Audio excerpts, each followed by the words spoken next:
우리 옆 사람 같이 한번 축복하십시다. 인사하십시다. 잘 지내셨습니까? 잘 지내시기 바랍니다. 여호와 샬롬. 이스라엘 사람들은 샬롬. 평안하셨습니까? 평안하게 잘 지내십시오. 샬롬. 이렇게 인사하죠. 이번엔 그렇게 인사하십시다. 샬롬. 샬롬. 예.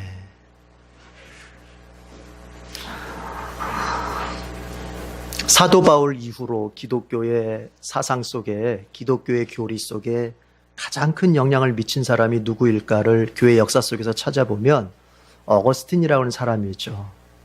어거스틴. 때로는 아우구스티누스도 이렇게 부르기도 하는데, 사도 바울 이후에 기독교 신앙에 가장 큰 영향을 준 사람. 어찌 보면은 사도 바울이 전했던 복음을 오늘날 우리가 잘 이해할 수 있도록 그 교리의 뼈대를 잘 담아준 사람. 자, 그렇게 이해할 수 있는데, 이 어거스틴은 우리 기독교 역사 속에서뿐만 아니라 서양의 철학사 속에서 아주 큰 인물이죠. 서양 철학의, 교부 철학의 그 기초를 이루었던.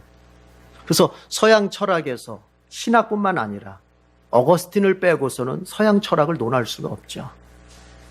이렇게 세계적으로, 교회에서도 그렇고 교회 밖에서도 그렇고 세계적으로 인정받는 이 사람 어거스틴. 그런데 어거스틴은 처음부터 믿음이 좋은 사람이 아니었어요. 그의 참회록이라고 하는 책, 여러분 꼭 한번 읽어보셔야 돼요. 그 참회록이라고 하는 책을 읽어보면 그거 어거스틴의 회개의 마음이, 회개를 하는 내용의 그 글이거든요. 그걸 읽어보면 자기가 얼마나 어린 시절부터 불신자로 살고 방탕하게 살고 얼마나 자기가 방황하며 살았는지를 잘 얘기하고 있어요.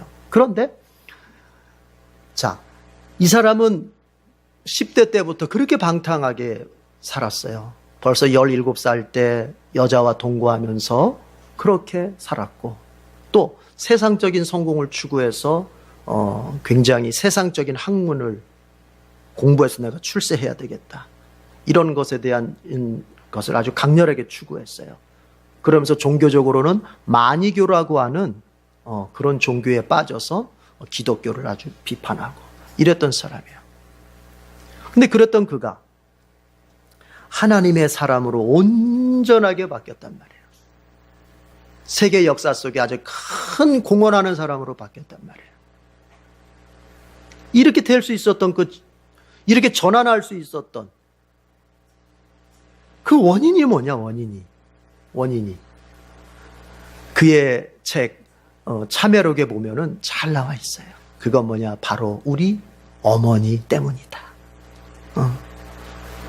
좀 더 구체적으로 얘기하자면, 어거스틴의 어머니 모니카가 아들의 그 방탕과 방황을 두고서 몇십 년을 눈물의 세월을 살았어요.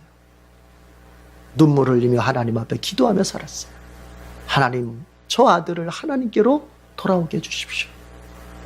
하나님, 저 아들이 하나님 앞에서 온전한 믿음의 사람으로 설 수 있도록 구원해 주시옵소서. 그러나 이 기도가 그렇게 쉽사리 응답되질 않았어요. 오랜 세월. 마치 그 모니카의 기도가 헛된 것처럼 보이기도 했어요. 도대체가 어거스틴은 바뀔 기미가 안 보여요.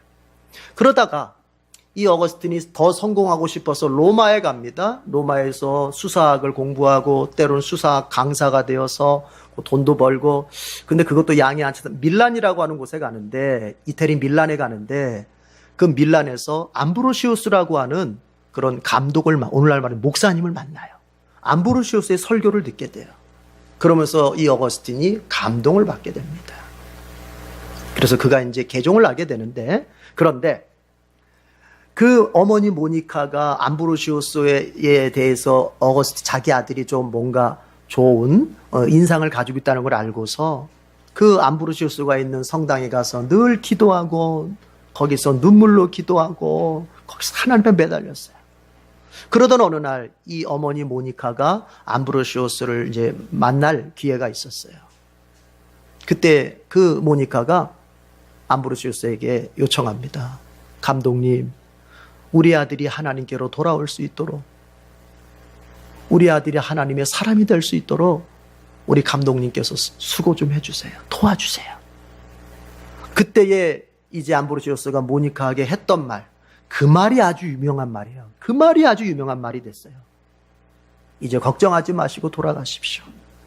눈물로 기도하는 어머니가 있는 한 그 아들은 망하지 않습니다. 어머니가 눈물로 기도할 때 지금은 그가 방탕한 것 같고, 그가 지금은 곁길로 가는 것 같고, 그가 지금은 실패하는 인생인 것 같이 보이지만, 부모가 하나님 앞에서 그 자식을 위해서 눈물로 기도할 때 반드시 그는 잘 된다는 얘기예요. 망하지 않는다는 얘기예요. 여러분, 5월은 가정의 달이라고 말합니다. 내 가정을 잘 세워가야 되겠다. 내 가정을 좀 더 행복하게 좀 만들어 가야 되겠다. 뭐 이런 일 저런 일, 또 이런 행사 저런 행사, 뭐 이런 교육 저런 교육 다 받아봅니다만, 기억하실 것은 뭐냐? 기도해주는 부모가 될 때, 자식을 위해서 기도하는 부모가 될 때, 그래서 하나님이 그 자식을 책임져 줄 때, 그때 온전한 가정이 될 수 있는 거예요. 이걸 잊으면 안 돼요. 다른 것 가지고는 안 되는 거예요. 기도해주는 부모, 그 기도를 받고 자라나는 자녀, 여러분 얼마나 행복한 관계입니까? 여러분 회개하십시오. 만약에 이렇다면, 아직도 내 자녀를 위해서 기도 한 줄 할 수 없다면, 아직도 내 가정을 위해서 기도 한마디 할 수 없는 그런 처지에 있다면 빨리 회개하고 지금부터 가정을 위해서, 자식을 위해서, 부모를 위해서 기도하는 우리 성도가 되기를 바랍니다.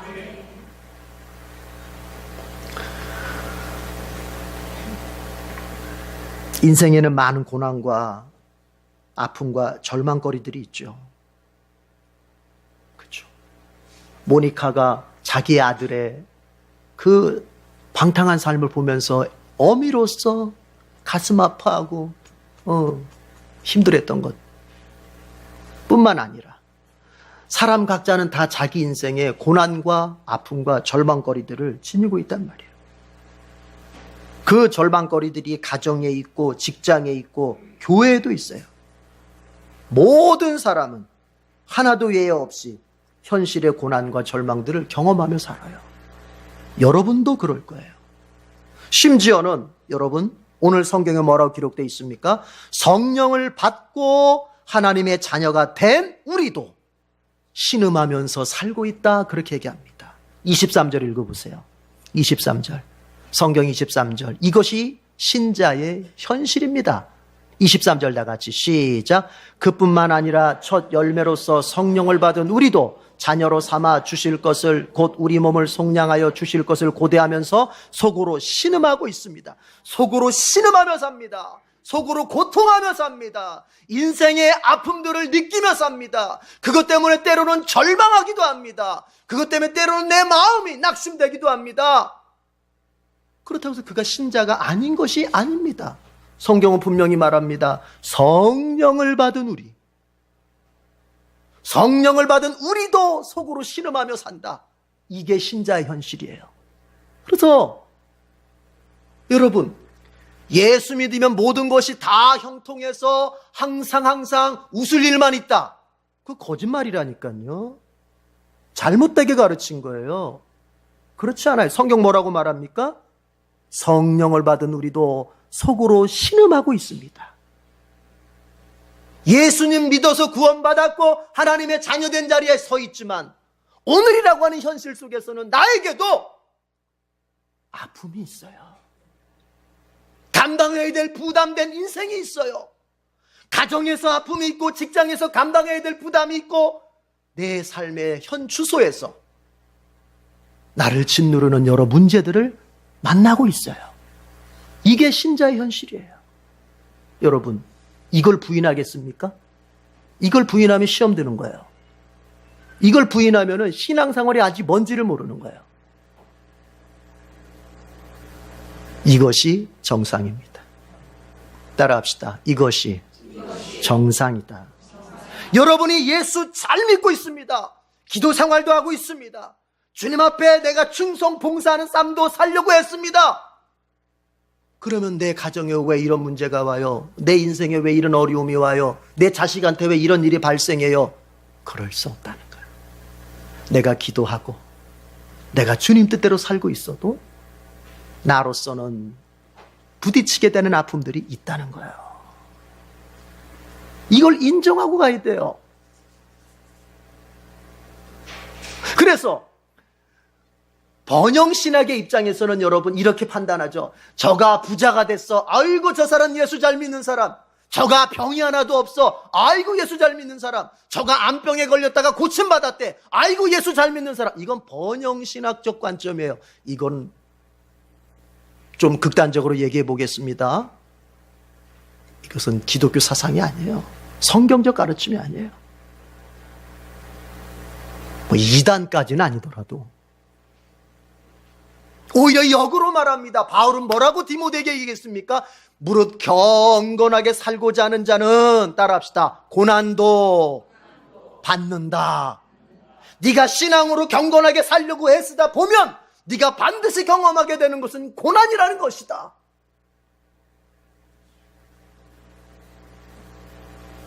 여기서 성숙한 신자와 미숙한 신자가 나오는 거예요. 성숙한 신자는 뭡니까? 내가 예수 잘 믿으면서 겪는 고난, 아 이거 정상이야. 내가 감당할 몫이야. 그러나 미숙한 신자는 뭡니까? 예수 믿어서 고난 안 받는 쪽으로만 자꾸 자기 인생을 틀어가려고 그래요. 내가 예수 믿어요. 예수님의 제자라는 걸 알아요. 그런데 내가 이렇게 살면 손해가 올 것 같아요. 그러면 잠깐 예수의 제자 정체성 내려놓고 손해 안 보는 쪽으로 운전대를 자꾸 틀어요, 인생을. 그러면서 잘 됐다. 그러면서 부자가 됐고, 그러면서 성공했고, 그러면서 건강했다. 그건 주님이 원하시는 게 아니에요. 성령을 받은 우리도 신음하며 사는 거예요. 우리가 속지 말아야 될 게 뭔지 아세요? 여러분, 예수님 안 믿으면서 잘 되는 사람, 내지는 예수님을 믿긴 믿는데 예수님을 멀리 하면서 잘 되는 사람들이 있을 수 있어요. 그쵸? 주변에 보면은 야, 나는 기도 정말 죽도록 기도하는데 나는 잘 안 되는데 쟤는 기도를 죽도록 안 하는데 더 잘 돼. 그때 우리 마음에 뭐가 생겨요? 질투심이 생겨요. 부러워하는 마음이 생겨요. 근데 여러분 이걸 아셔야 돼요. 하나님께서 하나님이 미워하는 자를 심판하는 방법이 뭔지 아세요? 잘 되게 하시는 겁니다. 하나님이 미워하는 자를 심판하는 방법이 잘 되게 하는 거예요. 언제까지? 마지막 심판날까지 잘 되게 하시는 거예요. 그냥 올라가게 만드시는 거예요. 올라가게 만드시는 거예요. 그러다가 어느 순간 이제 어떻게 합니까? 떨어져라. 이렇게 되는 거예요. 그러면 올라갈수록 힘든 거예요. 올라갈수록. 그러므로 여러분 이걸 아셔야 돼요. 예수님 없이, 하나님 없이 누군가가 잘 되고 승승장구하고 올라가고 있다면 여러분 그건 부러워할 일이 아닙니다. 더 아플 일입니다. 아이고 걱정된다. 이렇게 나와야 돼요. 우리는 성령 받은 우리지만, 구원받은 우리지만 우리의 현실에는 뭐가 남아있다? 신음할 거리들이 남아있다는 거예요. 때로는 물질적 문제 때문에 신음해요. 때로는 나의 건강의 문제 때문에 신음해요. 때로는 인간관계 속에서 오는 아픔 때문에 신음하기도 해요. 때로는 나의 영적인 문제, 주님 앞에 더 믿음으로 자라고 싶은데 나의 죄성을 이겨내지 못하는 나의 연약함 때문에 내가 신음하기도 해요. 나의 게으름 때문에 내가 이러면 안 되는데 하면서 신음하기도 해요. 여러분, 그런 여러분이 성령 받은 사람입니다. 성령을 받지 않은 사람은요, 신음이 없어요. 아픔이 없어요. 왜요? 아니, 세상적으로 선택해서 가면 되는데 뭘 아파? 그렇잖아요. 내 방법대로 선택해서 갈 때 뭐가 갈등이 일게 있어요? 없어요. 그렇잖아요. 예. 예수님 잘 믿어보려고 하다가 어려운 일 당하거나 예수님 잘 믿어보려고 하는데 내가 실패했을 때 그로 인하여 내가 신음하고 있다면 따라합시다. 나는 성령 받은 사람이다. 아시겠어요? 그 얘기예요. 이걸 알아야 됩니다. 성령 받은 신자의 현실은 신음이 있어요. 그런데 이 신음은 그냥 아프기만 한 신음이 아니에요. 23절 다시 봐요. 뭐라고 합니까? 고대하면서 속으로 신음하고 있다. 고대. 이 고대는 바로 소망을 말하는 거예요. 소망하면서 내가 미래에 바라는 것이 있기 때문에 오늘 신음하는 거예요. 미래에 내가 더 좋은 것을 기대하고 있기 때문에 오늘을 내가 신음하는 거예요. 여러분, 인생 가운데에서 소망이 너무나 필요하지 않습니까? 세상 사람들은 그것을 꿈이라고 이야기합니다. 좋습니다. 뭐 꿈이라고 표현하든 소망이라고 표현하든 좋습니다. 내가 미래에 정말 바라는 그것이 있을 때 오늘의 신음도 이겨낼 수 있는 거예요. 한번 물어봅시다. 여러분 자신 안에 여러분의 인생에 대한 기대감이 있습니까? 여러분의 인생에 대한 기대감이 있습니까? 여러분의 인생의 미래에 대한 기대감이 있습니까? 더 잘 될 것이다. 더 크게 될 것이다. 더 내가 행복해질 것이다. 더 내가 믿음이 좋아질 것이다. 거기서부터 유치하게 거기서부터 시작해서 내가 주님 만나게 될 그날에 가장 영광스럽게 될 것이다. 여러분, 이 기대감이 있냔 말이에요. 이 기대감을 갖고 있으면서 오늘을 신음하는 거예요. 누군가의 삶을 가만히 살펴볼 때 오늘 그가 힘이 없어, 오늘 무기력해, 오늘 게을러, 오늘 그가 뭘 하나 이렇게 맡기면 감당을 못해. 여러분, 그건 뭔지 아세요? 자기 인생 안에 기대감이 없기 때문에 그런 거예요. 기대감이 없어. 우리 여기 연세가 드신 분들도 많이들 계십니다. 여러분, 연세가 들어갈수록 신앙이 좋아질 수도 있고 연세가 들어갈수록 신앙이 더 안 좋아질 수 있다는 걸 알아야 돼요. 나이를 많이 먹어서 죽을 날이 가까이 온다고 해서 믿음이 저절로 좋아지진 않아요. 왜요? 나이를 먹고 내가 이 세상 떠날 날이 더 가까워지면은 두려움이 생기면서 내가 더 즐거운 거를 찾고 싶어요. 잠깐이라도 내가 더 세상 것을 찾고 싶고 내가 잠깐이라도 세상 놀이하면서 나의 그 두려움을 내가 무마하고 싶어요. 그렇게 되는 거예요. 그래서 오히려 신앙이 망가질 수 있어요. 그러나 어떤 분들은 뭡니까? 아하, 나이를 먹어간다고 하는 것은 주님을 만날 날이 더 가까워졌다는 소리요. 내가 세상을 떠날 날이 내게 더 가까운다고 하는 소리는 천국 들어갈 시간이 더 가까워진다는 소리요. 자기의 마음에 기대감이 있어. 주님을 만날 기대감이 있고 천국에 들어갈 기대감이 있고 그곳에서 주님과 함께 누릴 그 기쁨이라고 하는 것은 내가 이 세상에서 먹고 마시며 놀았던 그 기쁨과 비할 수 없는 그 큰 기쁨이라고 하는 기대감이 있으면 그 사람은 나이가 더 들어갈수록 예수 앞에서 더 순결하게 살고 예수 앞에서 더 신앙적으로 살게 되고 그렇게 되는 거예요. 오늘 우리가 앞에 말씀에서 읽었지만 성령이 우리에게 임하면 뭡니까?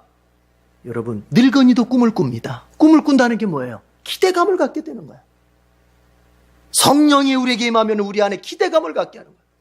여러분, 젊은이들에게 성령이 임하면 환상을 봅니다. 같은 말이에요. 꿈이나 환상 다 같은 말, 다르게 표현한 거예요. 뭡니까? 자기 인생에 대한 기대감을. 하나님이 나에게 허락하신 이 인생을 내가 어떻게 살까? 하나님이 나에게 주신 이 인생 내가 어떻게 정말 화려하게 아름답게 잘 만들어서 다시 내가 하나님 앞에 영광 돌릴까? 이런 기대감을 갖게 되는 거예요. 우리 축복합시다. 당신의 인생은 점점 좋아지고 있습니다. 한 번 더 합시다. 당신의 인생은 기대가 됩니다. 이게 있어야 돼요. 나이가 많고 적고를 떠나서 이 기대감, 이 소망이 없이 하루하루 사는 것은 여러분 그런 말 하잖아요. 아유, 내가 죽지 못해 산다. 인생 가운데서 제일 불쌍한 인생은 가난한 인생도 아니고 병든 인생도 아닙니다. 여러분, 죽지 못해 사는 그 사람이 제일 불쌍한 거예요. 우리 가운데 그 사람이 있습니까? 빨리 회개하셔야 돼요. 하나님이 우리에게 주신 인생은 그렇게 다루라고 주신 게 아니에요. 그런 차원의 인생이 아니에요. 우리는 여러분 살맛이 나는 가운데에서 이 땅에서 기쁨을 누리고 세상 말로 말하면 행복하게 살다가 주님 앞에 가는 사람들이에요. 그런데 그 이유가 뭐예요? 우리는 바라는 게 있어요. 오늘 성경 본문으로 말하면 고대하는 게 있어요. 기대하는 게 있어요. 여러분, 기대하는 것이 없이 그냥 견디기만 하면, 신음하면 그거는 아무 유익이 없어요. 내가 주님 안에서 기대하는 바가 있어서 오늘을 신음하며 오늘을 견딜 수 있어야 됩니다. 자, 그래서 신자의 현실은 뭐냐? 따라합시다. 소망과 고난이 공존한다. 이게 신자의 현실이에요. 바라는 바가 있어요. 원하는 바가 있어요. 주님께서 주실 것도 내가 믿어요. 그렇지만 오늘 나에게 그 옆에 한 세트로 뭐도 있어요? 고난도 있어요. 견뎌야 될 아픔도 있어요. 같이 가는 거예요. 그런데 여러분, 이제 25절 보면 이렇게 말합니다. 그러나 우리가 보이지 않는 것을 바라면 따라합시다. 참으면서 기다려야 합니다. 여기서 필요한 게 뭐냐면요, 인내와 기다림. 뭐 한마디로 한 단어로 해도 좋아요. 인내라고 하는 것은 원래 두 가지 의미를 포함하는 의미예요. 참음과 기다림, 이게 두 가지를 포함해서 인내라고 하는 거예요. 참기만 하는 게 아니에요. 참으면서 뭐예요? 기다리는 거예요. 뭘 기다려요? 하나님의 때를 기다리는 거예요. 하나님께서 이루실 것을. 여러분, 카네기라고 하는 사람 아시죠? 강철왕, 미국의 강철왕 카네기. 그는 참 가난한 집에 태어나서 미국의 정말 강철의 왕이라 불릴 정도로 부유한 사람이 된 사람 아닙니까? 근데 카네기의 사무실에, 그 사람의 직무실에는요, 그 뒷면에 큰 그림이 있다 그래요. 그게 뭐냐? 무슨 그림이냐? 그가 늘 젊어서부터 봤던 그림이라 그래요. 그게 뭐냐면요, 물이 다 빠져나간 뭐라 그래요? 해변에 그 작은 배가 이렇게 그려져 있는 그림이에요. 노를 달고 있는 작은 배가 물이 빠져나가는 해변에 놓여져 있는 그런 그림. 상상이 되십니까? 제가 지금 말로 설명하지만 여러분은 머릿속으로 상상하셔야죠, 그림을. 그 그림을 항상 그려놨다는 거예요. 그럼 무슨 뜻이냐? 그 그림을 보면서 항상 반드시 물이 들어올 때가 있을 것이다. 지금은 저렇게 배가 해변에 버려진 것처럼 보이지만 물이 들어와서 저 배를 띄우고 저 배가 떠날 때가 있는 것처럼 지금 내가 무엇인가를 기다리고 있다. 내 사업성에 무엇인가를 기다리고 있다. 내가 무엇인가를 애타게 찾고 있다. 그런데 아직 그때가 오지 않았어요. 그러나 그때는 반드시 올 것이다. 그 사진을 보면서. 여러분, 우리는 그리스도를 바라보면서 무엇을 생각해야 됩니까? 내 인생의 좋은 때는 주님으로부터 반드시 올 것이다. 주님께서 나에게 내 인생의 가장 행복한 때를 이제 곧 주실 것이다. 여러분, 조엘 오스틴, 긍정의 힘을 썼던 조엘 오스틴이 그가 뭐라고 말합니까? 항상 이런 마음으로 산다는 거 아닙니까? 내 인생의 최고의 때는 아직 오지 않았다. 내 인생 최고의 때는 아직 하나님께서 주시지 않았다. 무슨 얘기입니까? 자, 오늘 좋은 일이 있어요. 오늘 좋은 일이 있었어요. 여러분, 이게 끝이 아니라는 거예요. 이것보다 더 최고의 때를 하나님이 준비하고 계신다는 거예요. 여러분의 인생이 지금 어떠한 형편, 어떠한 처지 가운데 있어도 여러분, 최고의 때는 아직 오지 않았습니다. 주님께서 여러분에게 이제 역사하실 그날이 있을 거예요. 자, 그런데 문제는 뭐냐? 인내하면서 기다리는 것입니다. 참으면서 기다리는 거예요. 이게 필요한 거예요. 그런데 우리는 연약하잖아요. 그렇죠? 따라합시다. 우리는 연약합니다. 연약하기 때문에 하나님께서 연약한 우리를 배려해서 돕는 분을 보내주셨어요. 그분이 누구예요? 성령님이신 거예요. 우리가 인내하면서 기다려야 된다는 거 알아요. 그러나 우리 마음은 못 기다려요. 여러분, 우리는 얼마나 인내가 부족한지 몰라요. 우리는 매일매일 그걸 경험해요. 아, 내가 살이 너무 쪘지. 아, 먹지 말아야지.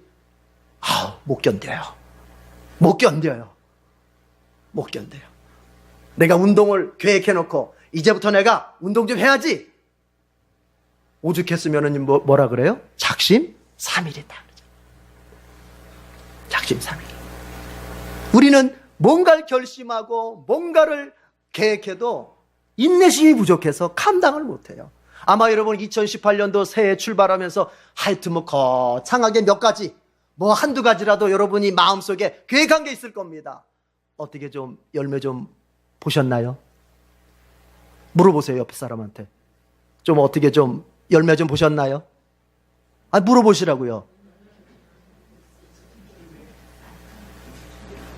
열매를 보셨으면 감사합니다. 그러나 우리는 인내가 부족해요. 감당하기 부족해요. 너무나 부족해요. 예. 여러분 그리스 신화에 보면 오르페우스라고 하는 그 얘기가 있잖아요. 뭐냐? 자기 와이프가 죽었어요. 저기 하디스, 지하세계가 있어요.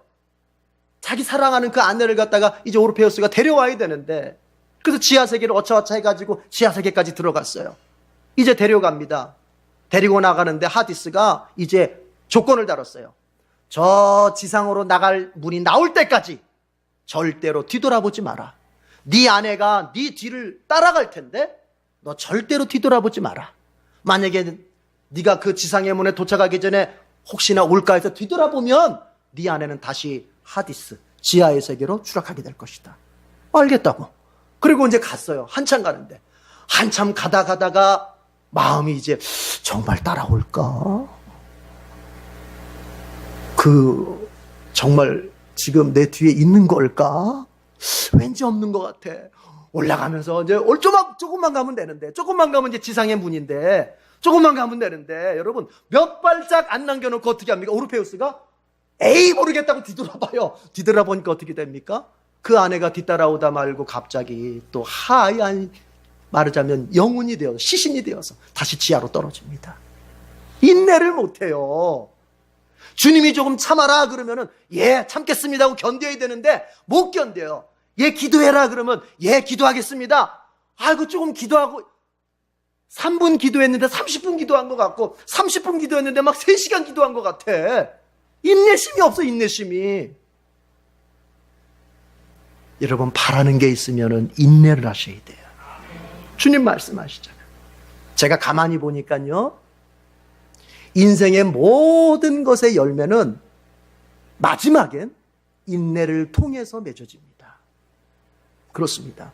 재능이 아닙니다. 열정이 아닙니다. 환경이 아닙니다. 그 사람의 인내를 통해서만 인생의 열매는 맺어지더라고요. 그래서 제가 자녀 교육을 하면서 역점을 두는 게 바로 몇 가지가 있는데, 그 중에 하나가 뭐냐? 인내입니다. 인내. 한 번 시작했으면 끝까지 해라. 한 번 시작했으면 끝까지. 그거 잘하고 못하고는 두 번째 문제. 끝까지.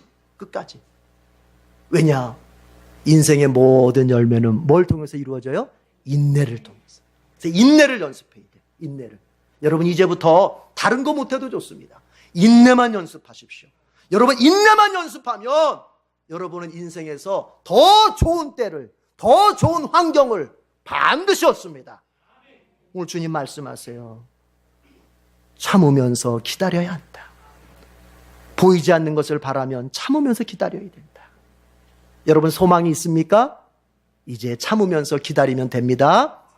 근데 우리는 못 기다려요. 약해요. 그래서 우리를 도우시려고 누가 왔어요? 성령님 오셨어요. 성령님이 오셔서 우리를 도우십니다. 26절입니다. 다 같이 읽어봅니다. 26절 시작. 이와 같이 성령께서도 우리의 약함을 도와주십니다. 우리는 어떻게 기도해야 할지도 알지 못하지만 성령께서 친히 이루다 말할 수 없는 탄식으로 우리를 대신하여 간구하여 주십니다. 여러분 성령께서 우리의 연약함을 도와주신다는 거예요. 우리의 약함을 도와주신다는 거예요. 근데 어떻게 도와주세요? 기도로서 도와주신다는 거예요. 이게 중요한 겁니다. 성령이 도와주시기는 도와주시는데 여러분 기도로서 도와주신다는 거예요. 여러분 닉 부이치치라는 사람을 여러분 아시죠? TV에도 몇 번 나왔었잖아요. 이 사람은 유전병으로 인해서 손발이 없이 태어났어요. 왼쪽인가 오른쪽인가 이게 다리가 짤막하게 조금 있을 뿐, 그러니까 거의 없다고 봐야 돼요. 손발이 없이 태어났어요. 그런데 그래서 그 사람을 보면서 누구라도 얘가 살 수 있을까? 얘가 앞으로 인생을 좀 살아낼 수 있을까? 여러분 TV에서 보셨죠? MBC, SBS 다 나왔었어요. 그래서 막 연설도 하고. 누가 얘가 앞으로 이게 성공적인 인생을 살 수 있을까 기대를 못했어요.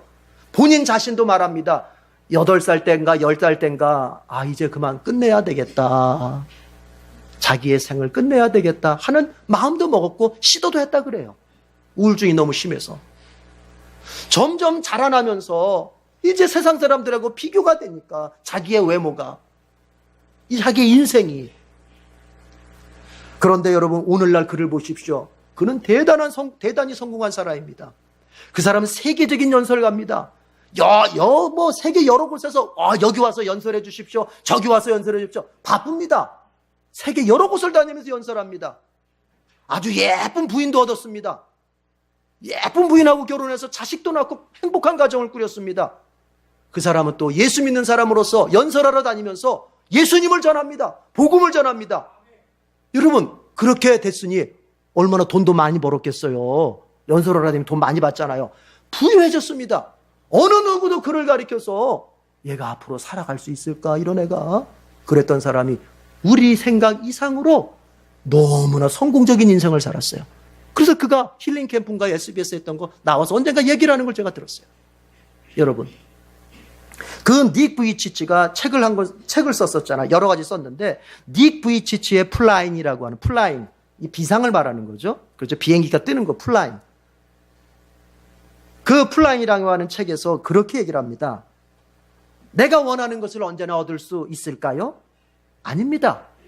내가 원한다고 해서 항상 얻을 수 있는 것은 아닙니다. 그러나 예수님이 원하시는 것은 늘 얻을 수 있습니다. 나라고 해서 즐거운 날만 있었겠습니까? 아닙니다. 나에게도 슬픈 날도 있었습니다.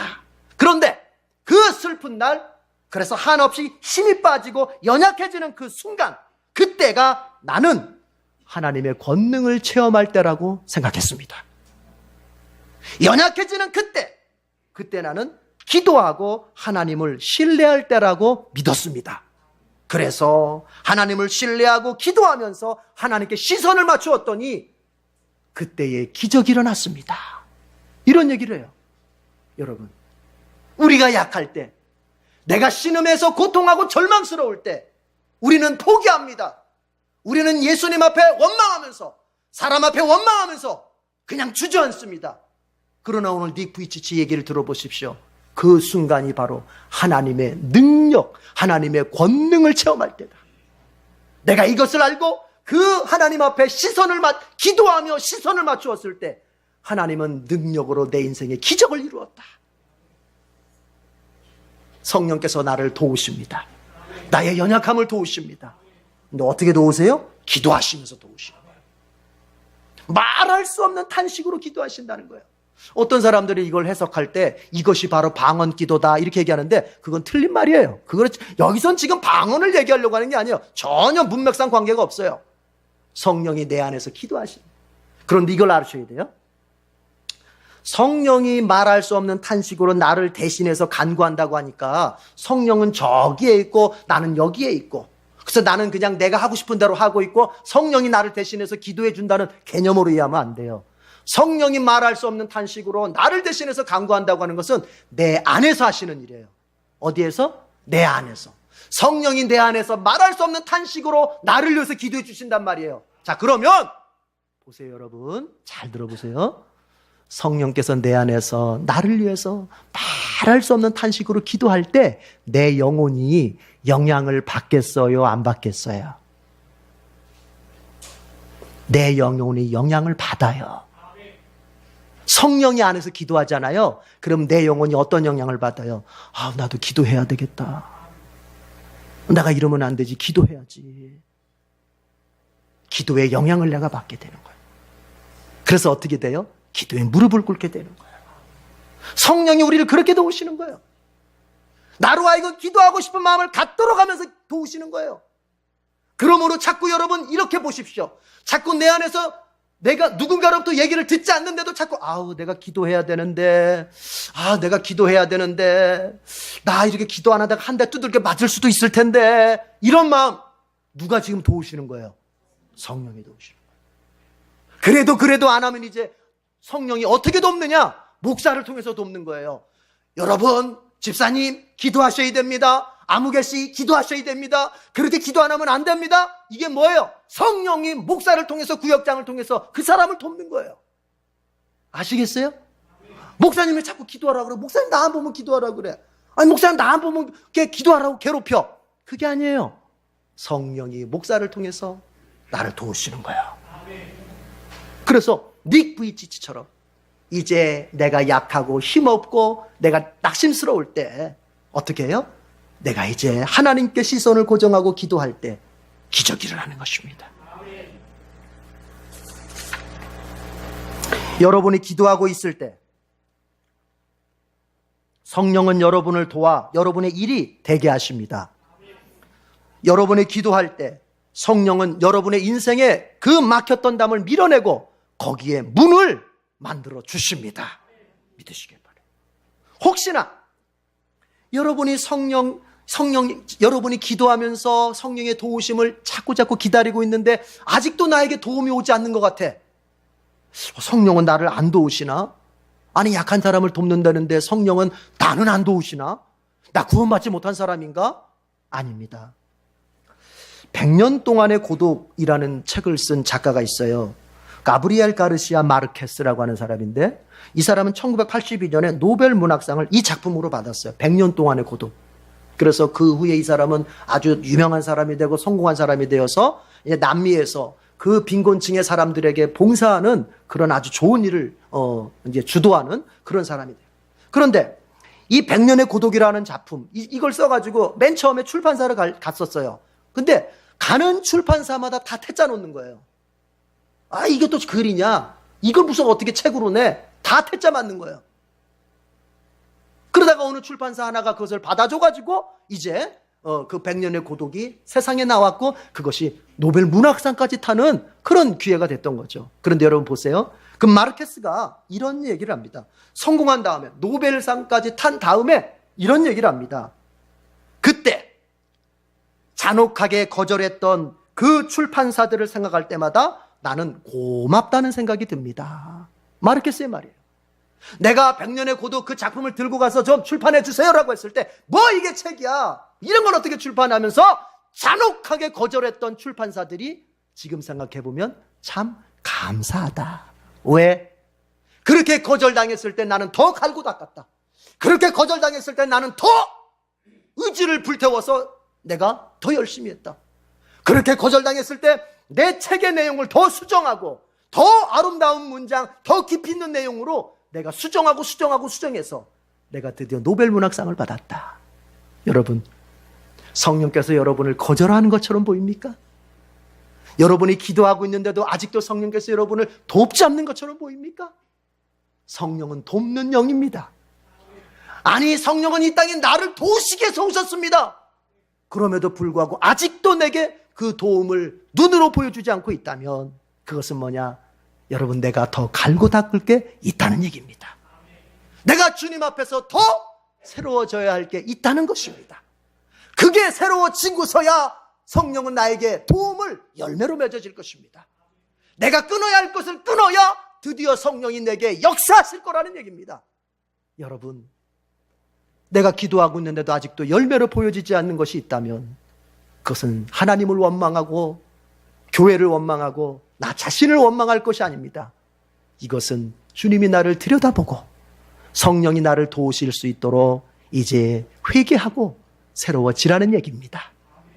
우리 옆사람 같이 이렇게 축복하면서 마칩시다. 성령은 당신을 돕기 위해 오셨습니다. 아멘. 기도하겠습니다. 하나님 아버지, 성령님께서 우리를 돕기 위하여 이 땅에 찾아오셨습니다. 우리가 더욱더 성화될 수 있도록 도우시고 우리의 현실의 삶에서 신음하고 아파하는 문제들을 이겨나갈 수 있도록 도와주시고 또 우리가 그리스도의 재림 때에 입게 될 부활의 몸 또한 그 주님과 함께 들어가 영생의 복락을 누리게 될 천국이 우리에게 임할 때까지 그 소망 가지고 견딜 수 있도록 성령님 우리를 도와주십니다. 이제 그 성령님께 내가 100% 기대며 의지하며 나의 남은 삶을 살게 해 주시옵소서. 어려운 일 당할 때마다 낙심치 말고 닉 부이치치의 고백대로 그 시간이 바로 성령님의 권능을 경험할 시간으로 믿고, 성령님이 나를 기도케 하실 때 그 인도하심을 따라서 기도하고, 또 내가 인내하고 기다리는 가운데 기도해서 성령님이 나를 통해 역사하심을 보게 하옵소서. 우리 성도들과 영원토록 함께해 주옵소서. 예수님의 이름으로 기도드립니다. 아멘.